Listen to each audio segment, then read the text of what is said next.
How's it going, ladies and gentlemen? Welcome back to episode, I want to say 11 of the OB broadcast. Very, very lucky today. I'm recording on a Wednesday night, which is abnormal to say the least.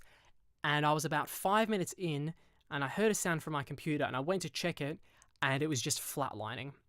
I don't know, it's something to do with, I think, because the computer I'm recording on is quite old. It doesn't really like the USB port. And so the Focusrite mixer or USB interface, whichever it is, sometimes it doesn't pick it up. And it's normally when I'm like turning it on, running it for the first time. Once it gets started, it's fine. But for whatever reason, and I'm guessing it's due to the USB port because everything else is brand new, sometimes it just doesn't pick it up. It'll pick it up and then it'll say no and then it'll say yes or no. It just makes a constant loud beeping sound as if it's being plugged in and then unplugged. Basically, it let me know that about 5 minutes into the previous recording that I've just finished, it was dying. So I caught it early. We're starting again, and hey, it's not an hour lost. It's only 5 minutes. I know last week or in the last podcast I was talking about, oh yeah, I'm going to get X amount of stuff done. I'm going to get all these videos out, all these podcasts out, and I'm going to read all these books, and I'm going to do all these things. It's a slow start. I've not read any books yet. I am planning on doing it at least ideally before the next podcast comes out. Because my problem is I'm scared about saying, it's just that beginning of the year slump. You're getting into a routine and it's difficult. It's a bit of a slump. So, if it takes a couple of weeks to get started, that's fine. The problem is it takes a few weeks to get started. Then it takes a few more weeks, and then you go, it's early February. Okay, well, hey, start of March, I'll just smash it out. And then before you know it, you're in June and you've done nothing. So I really don't want to get to that stage. So hopefully I'll have read, or at least listened to, notes from the other underground by next podcast. Although, next podcast is not going to be a normal podcast because I've got an interview. I just finished writing my questions the day before yesterday. And I've got my interview booked in for not tomorrow morning, but the morning after. It is with Doyle from Doyle's Customs. He's one of the few people online that takes shells and backplates and cases from gaming consoles and just applies all sorts of different characters and artworks onto them. It's all done via airbrush, I believe. Really, really interesting stuff. There's actually quite a few people online that do it, but there's very few that do it really, really well. And Doyle is one of them. I did reach out to a fair few of them. Doyle was the first to get back to me, so we've got the interview booked. And from what I've seen, he seems to be the only one that sort of has a bit of a personality online that's got some videos going, some stuff about the project, some stuff about him. So it's going to be very interesting. He's in the United States, as most people I've interviewed are. So it'll be 9 o'clock his time and early Friday morning mine. So we'll get that interview done and I'll put that out on this channel as soon as possible. Unless, of course, he wants to put it on his own, in which case I guess I'll just link it over. But yeah, really excited. Got a bunch of questions. I feel like I've got 3 or 4 that I might try and brainstorm and work into the rotation of questions. But for where we're sitting, I've got a great bunch of questions that I think are really interesting. I think he's a really unique guy. There's very few people doing what he's doing, and I think he's going to make for a great interview guest. I did something different for the first time early this week. I changed a tire, and it's one of those things that when you're, and most people experience this when they're 16, and I'm only experiencing it now when I'm 22 because I'm an invalid. I only just changed a tire for the first time. Most people, when they're 15, 16, at least that's the rule here in Australia, you start to learn driving. And then by 17, 18, you're pretty confident at getting petrol, driving at night, changing tires, all that sort of stuff. I'd never changed a tire before. I know this sounds super mundane, but it was cool. I'm really interested these days in learning more practical things. I've really taken offense to the term jack of all trades. I think it's an incredibly negative, it's used in negative ways. You don't want to be a jack of all trades, master of none. That's awful. I don't necessarily agree with that. I actually think jack of all trades is a compliment. being somewhat skilled in a variety of different things, I think is almost better than being like a master of one, but, being talentless in everything else. That's why I'm trying to, learn a bit of like, obviously radio is like the most integral thing, but, I'm trying to learn a bit of woodwork, trying to learn a bit of electronics, trying to make sure that if my car breaks down, when I eventually start driving, I'm going to be able to, like, if not fix the problem myself, at least assess it and not be one of those people that gets ripped off by dodgy mechanics, because they exist everywhere. But no, it's good. It's sort of like a call to action, like, hey, if they're just, this month, learn a new thing. You don't have to become a professional at it. You don't have to do it every day, but just learn one new thing. So it feels like, gun to your head, can you do this? You can say yes. And if you do that every month, that's 12 new things you've learned in a year that you otherwise wouldn't have, just because you listened to some podcast that told you should. It was good. The other thing that came out recently was the announcement date for the next season of Stranger Things. I think Stranger Things is one of the Netflix series that's universally well liked. I'm a little worried about it, and this isn't like it's not a spoiler because it didn't happen. But basically, at the end of season 1, from what I read, the original writers said, "Hey, we want to leave it here. We want certain characters to do certain things, and we don't want anything to perpetuate. We just want one and done, one season, and we'll just leave it as is, right?" Because it made so much money, and Netflix being Netflix, they said, no, you got to continue the story, you got to put out more and more. And I think season 2 was good. I don't think it was as good as season 1, but season 2 was good.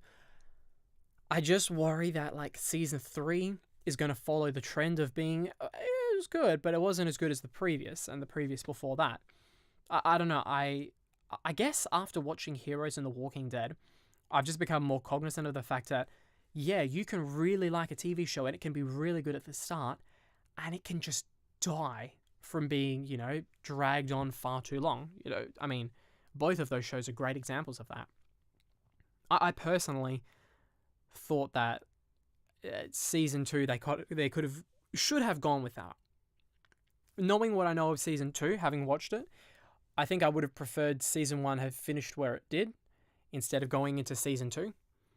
Because, and like I said, it's just one of those things where it's just like that. It's just like that line. You either die a hero or see yourself live long enough to become a villain.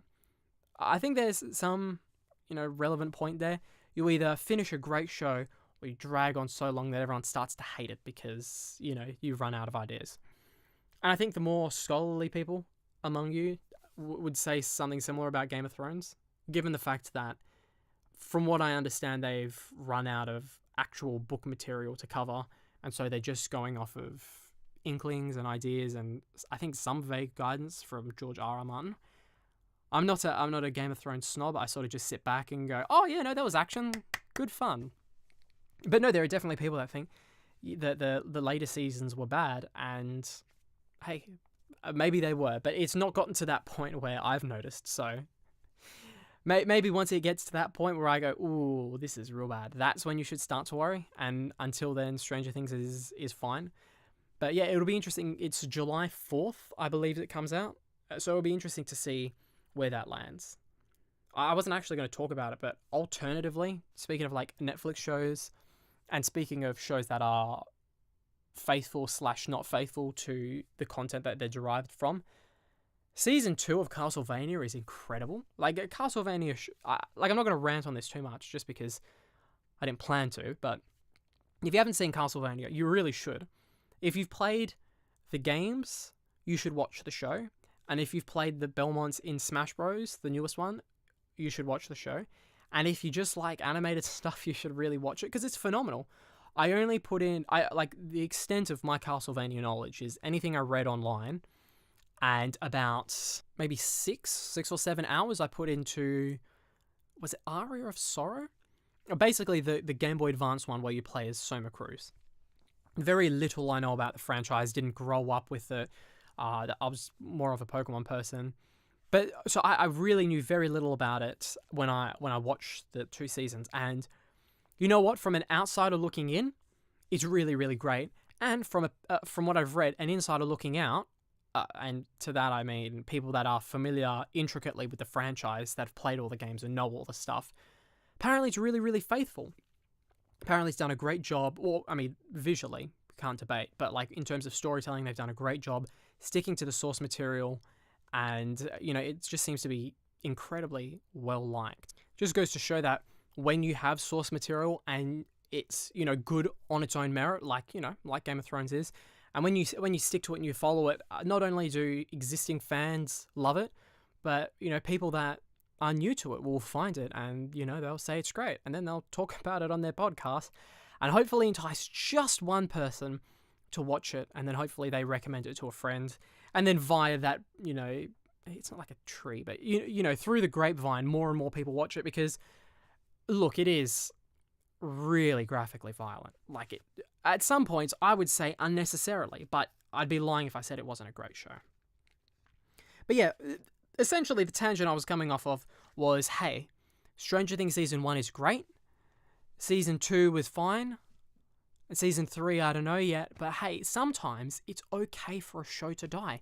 It's okay for characters to die. It's okay for seasons to finish and then not make any more, as long as there's like a coherent story and like a through line that is obvious, and you go, okay, this was the start, this was the finish. If there are no more episodes, that's a fine ending and I'm happy with it.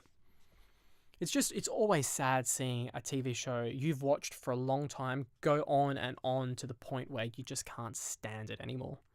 Has been an interesting week. I've done a lot this week, and by a lot I mean very little, because it's still early January, everyone's on holidays. I got into like a weird situation. I'm 22, right? So I'm a relatively young person, and as a relatively young person, you are socially obliged to understand technology, right? And I've just been having, and early this week I was having a real hard time with technology, and it's not fun. Especially, I feel like I'm young and knowledgeable enough that like most basic things shouldn't be a problem. I don't know how to code. I don't know how to put together a computer. I really, technically, I don't know that much, but the basics, troubleshooting stuff, you should be able to figure out. But I tell you what, I was really having a lot of trouble because I've got like a computer. I mainly use my laptop. I do have a desktop that sort of sits in my room, and I've got Minecraft on that, right? And my sister, she's 11. She's like a creative type. She's like a great painter. She's super creative. She wanted to play Minecraft.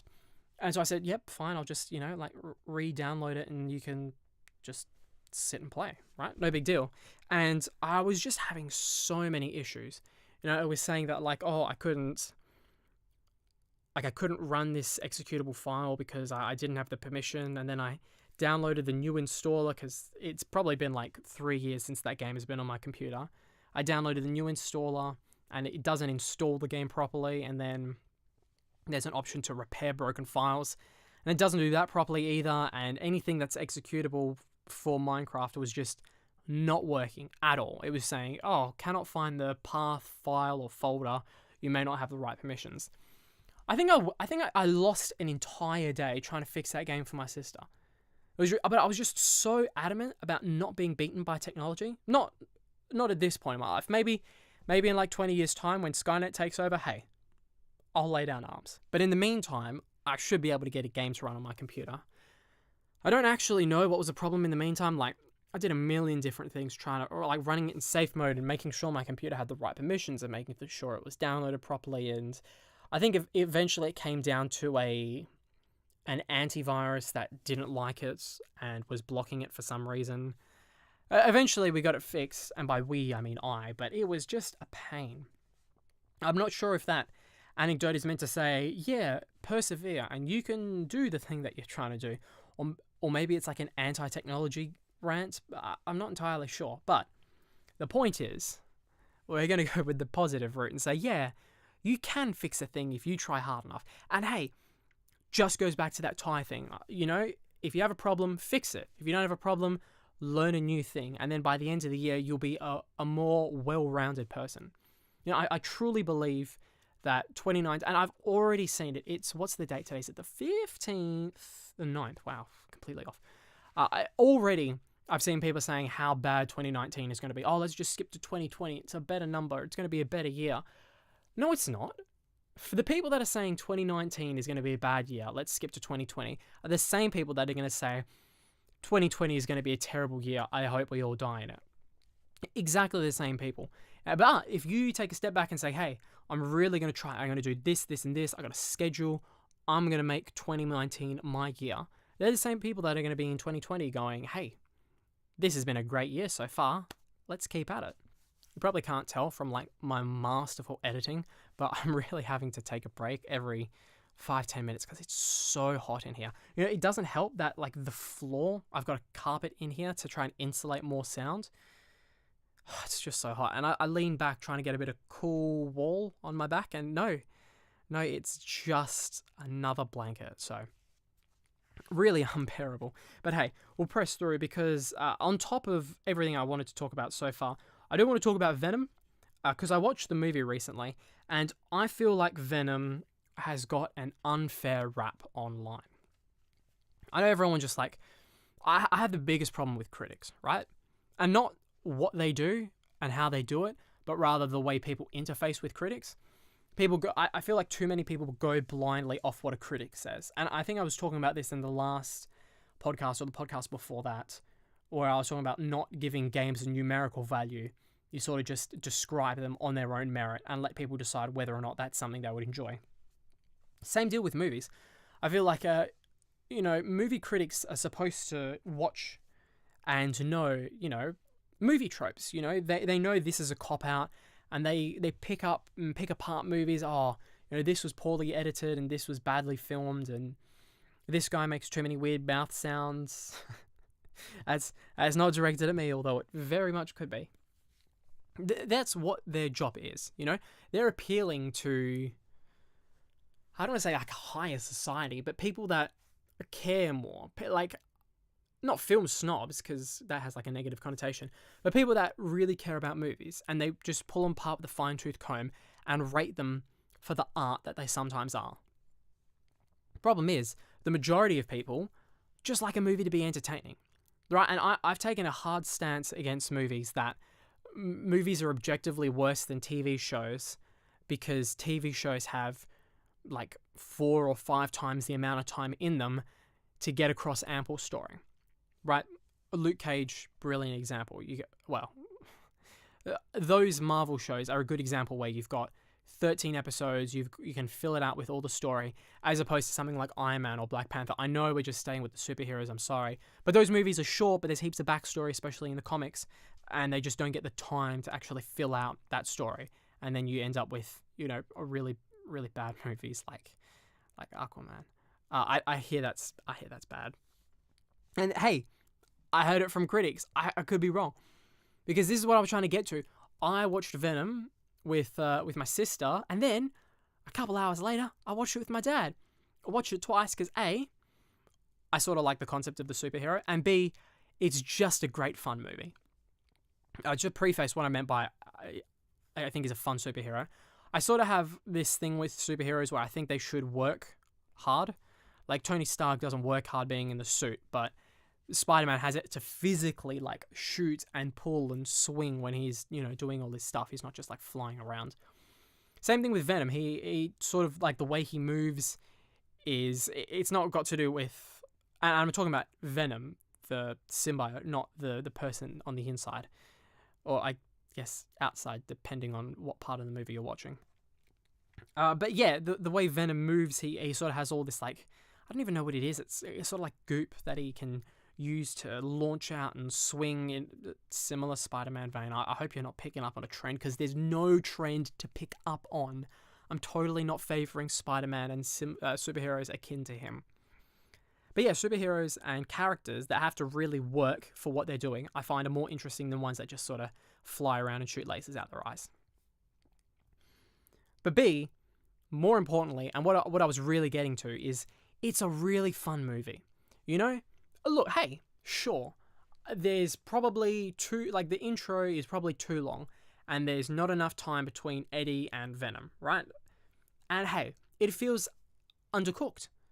You know, you get to the end of the movie and you go, okay, where's the second hour? Oh, what? It's been 2 hours and the movie's over? Wow, that was short-lived. That's fine. I mean, it's true, and maybe it's not fine, but you're not spending like $1,000 to, tour one of the best art museums in the world. You're paying $20 to see a movie for a couple hours. That's just a bit of entertainment. It's a bit of fun, and it totally is. You've got enough story between Eddie and his character and the characters he interacts with. There's enough of that to have a story to follow through to be interesting.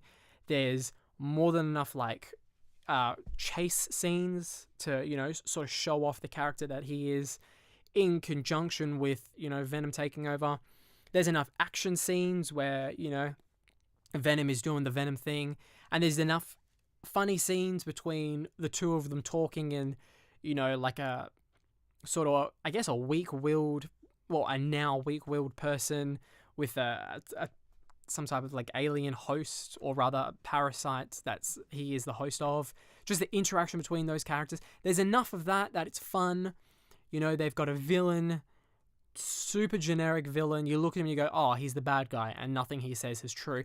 That's fine. It doesn't matter, because you're just there to sit for 2 hours and go, I think an anti-hero that goes around beating things up as a big sludge monster is cool, and I want to spend 2 hours with my phone off and just relax and enjoy a movie with my family. Or friends, or girlfriend, or husband, boyfriend, whatever. I think it is totally worth your time. Like I said, hey, are there plot holes? Yeah, absolutely. Does Venom change his mind towards the end of the movie for no real reason? Sure. Do they make, some vague attempt to explain it away? Yeah, but does it really do a good job? No. Does it have to? Nah. Man, it's fine. Any movie that I can watch twice in the same day is a good movie. Or at least is... Any movie that I can sit through and watch twice in one day is at the very least a very fun movie. Again, I appreciate the fact that there's a bit of a trend going on with superhero type movies. I promise it's not the only thing I watch, and until maybe mid last year, I wasn't really into the whole superhero stuff, but it's a good movie. Just give it a chance. If you're the sort of person that thinks, yeah, I might enjoy it, but the critics say it's bad, you should just go and watch it. And if you're thinking about the same thing about the Aquaman movie, hey, I'm not going to watch it because I think it's actually going to be bad, but you should totally not go with what the critics say and what the masses say, because everyone finds enjoyment in different things. Hey, you might be one of the people, and I see a lot of them. I hear a lot of them, I see a lot of them, and I know a lot of them that are just going for the eye candy, because for the women there's a bit of eye candy, and I guess for some of the guys there's some eye candy in that movie. Hey, if that's what you were into, go for it. Just have some fun. There's not enough examples in this world at the moment for you to sit down with some people that you like, or by yourself, totally valid, and not look at your phone for a couple hours. Driving is definitely one of them, and watching a movie is another. There's just not enough things. There's not enough outlets like that is the real problem. This is definitely going to be a shorter one, just because it's so incredibly hot in here. But the last thing I wanted to talk about is music. I know, right? Shocker. No, after watching the Venom movie, the song that plays at the end is Venom by Enimem. I don't know if you can put two and two together, but he, I guess, was commissioned to write that song for the album. Similar to the way Machine Gun Kelly did for Bright, only I prefer one song to the other. Not by much, I actually kind of like both. But listening to Venom, and I listened to the whole Eminem album because I got that for Christmas. I mean, I already had it because here in Australia, we got a radio service for radio people that gets free music sent out to you for promotion and for playing on air. But the point is, I'm very familiar with Eminem's newest album and Venom, the song, because it's, like I mentioned in the second podcast, it's probably one of the highlights of the entire album. Anyway, listening to that, having listened to a bit of Eminem recently, it made me go back and listen to some of his old stuff. You know what? That's a lie. I mean, it's partially true. It did. Listening to, listening to Kamikaze, he talks about Revival a lot, and it makes you want. Dog don't bark, please. And it makes you want to go back and actually listen to Revival and find out why he liked it so much and why he's so upset that nobody else did. So that was partly in the back of my mind, but mostly it was because like I got one Eminem line stuck in my head and I couldn't place it. It was something to the effect of like, he's got two lamps but only one nightstand. Get it?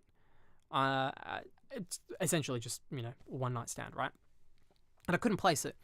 And so I punched it into YouTube and I found the song. It's from Bad Meets Evil, where he does some stuff with like Royce the 5'9" and a couple other rappers. And it was crazy because I listened to those songs, no joke, it would have had to have been in year 9.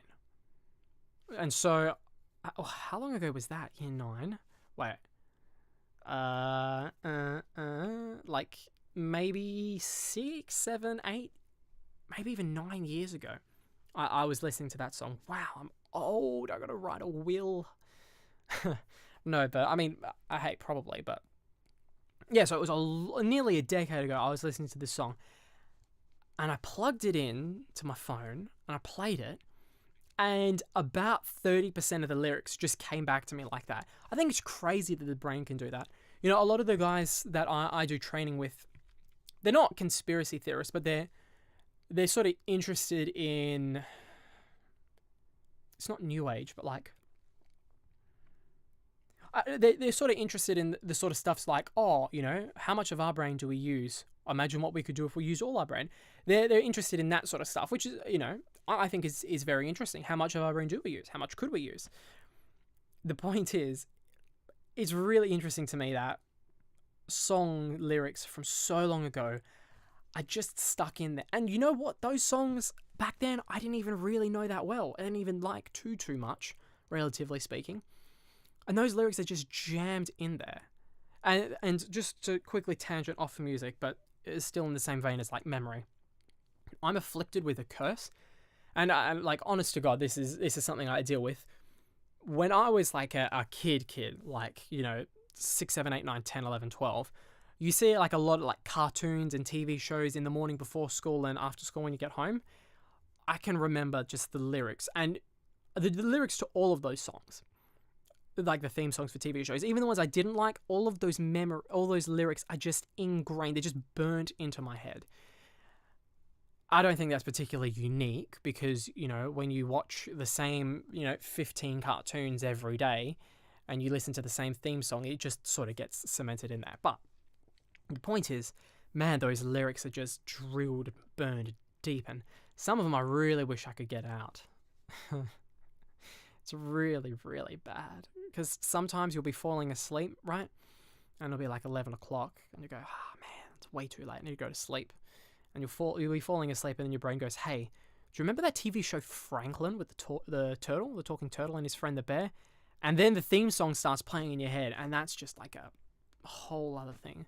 You're going for half an hour thinking about the theme song and singing it along, and then you start thinking about the episodes and the characters. Oh, what was that character's name? And then you go and look it up, and then you see who voices them, and you realize they voice like 13 characters in different shows that you love, and before you know it, it's 2 a.m. This never happened to me. I just want to preface it. And then it's 2 a.m. and you're like, the girl from The Chilling Adventures of Sabrina voiced Janora in The Legend of Korra. Whoa, it's just a small world. Right, so that was the tangent. But going back to lyrics, they're all just cemented in there. I think it's crazy. The other thing that, like, I really like Eminem. Like, I really, really do. He's, like, easily top 10 my favorite rappers. But he's really bad at making music videos. Like, 50% of them, and I think that's not being generous enough, 50% of them are just so cringy. Like, they're just awful. Go and look at, I'm going to have to link whatever I say. So, Bad Meets Evil, which one was it? I guess Kiss You, I Want to Kiss, something like that. That's just got the cringiest music video I've ever seen. And then another one from Revival where he's It's one of the ones where like he's a murderer but he's like a psychopath, but like he can't remember it, but he didn't mean to do it, but he did because he's a murderer. I don't know. Look, it's the Eminem shtick, right? And there's another one like that. And the music video, you just look at it and you go, what is going on? Like, why are you doing this? There's like some that are good and fun, like I think it's Without Me, where they're like the superheroes and they're just like, playing up the whole Batman and Robin thing. That's fine, because that's a bit of fun. But, these two that I mentioned in particular, because they just come off the top of my head, so bad. They're terribly cringy. Like, they just... I can't understand the point where you would go, yeah, I'm happy putting this out. Like, the dude is worth millions of dollars. Surely you can pay someone that can produce a better music video, because some of them are horrible. And don't take this as Eminem hate, because I've racked up like, thousands of views on his, various different music videos easily. So this is not me like hating, but in fairness, some of them are really, really bad. The other thing that's bad, and I've noticed that it's particularly relevant with Eminem fans, but it's also literally everywhere on the internet in terms of music. The whole like, oh, who's listening in, and then a number, right? Like I've always had the biggest problem with YouTube comments on, videos that get like millions and millions of views. The comments are just terrible, right? It's like the worst. And it's obviously because, any 10-year-old with half a brain can type out a comment and there's no vetting process. But man, some of them are the worst. Like obviously there's stuff that are just like incoherent nonsense. But the ones that really annoy me are the, oh, who's listening in 2018? Who's listening in 2019? Haha, let's riff on that idea. Who's listening in 3077? Do you get the joke? I took a popular comment format and then I changed the number to something ridiculous. I hate it so much. And this is 150% like just me being like a bitter, cynical grouch who just, hates too much stuff. But what do you get out of that? It's the same as like the first, and like people that type first. And there was another one like a few years back. I think it was the turn of a year. So like it became popular just after New Year's and it lasted about a month or two, where there was like, it was a stick figure that you left in the comments and like, this is Bob does this, be like Bob, right? And it's just like stupid copy paste comments. Some of them are funny, right? Usually the ones that are in like, Facebook meme pages are the ones that are somewhat funny. But anything you read in a comment section is abysmal. And the worst bit is that's the sort of garbage that gets like, 2.5 thousand thumbs up. And then the comments that are like, hey, if you really liked this song by Eminem, you might like this other Eminem song that's not so well known. Here's the link. If you like it, check it out. That comment just gets swamped by all the other garbage. Or like, imagine if you're imagine if you're someone that's like really well known and you're getting like, hundreds of thousands of comments on like a YouTube video or like a music video, anything really with comments enabled. Imagine if someone is actually trying to give you like you've said, hey, give me feedback at the end of this. I really would appreciate some feedback. And you've got like 9,900 that are just like first or some variation of some stupid copy paste meme.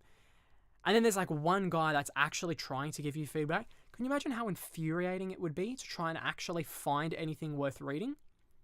Like there's people out there that do not look at their comment section. Like most of them say that they read all their comments, but like there's a certain point where you just can't, which is fine. I totally understand. And this comes from like me. I'll finish a train of thought. I can totally understand why people don't look at their comment section whatsoever.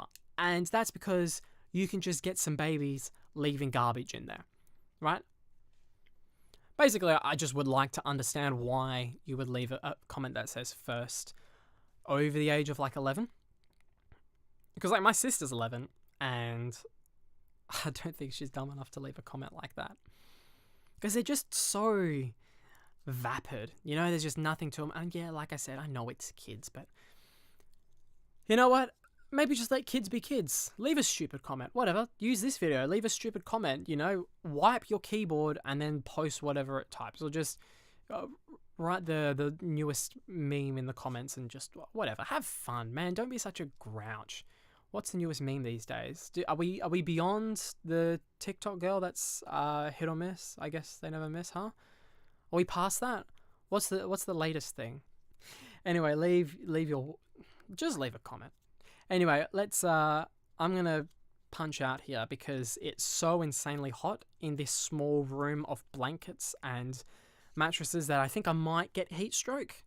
And I'm not about that. So I'm going to go sit out in a room with air conditioning because obviously I can't have a fan in here because that would be picked up by the mic and that wouldn't sound good. So hey, like I said, punching out. Thank you very much for listening. If not next week, but the week after, I will be putting up the podcast with Doyle from Doyle's Customs. And if it is the week after next, I'll have another normal podcast in the meantime. Thank you very much for listening. You wait and see. Going to be interviews, book reviews, all throughout the year because it's part of my plan and I'm really going to try hard to stick to it because you know what? Being able to write out a list and then accomplish things on it, I think is an important trait that's somewhat forgotten some days. Anyway, I'm out. Thank you for listening. Don't text and drive. Have a good one.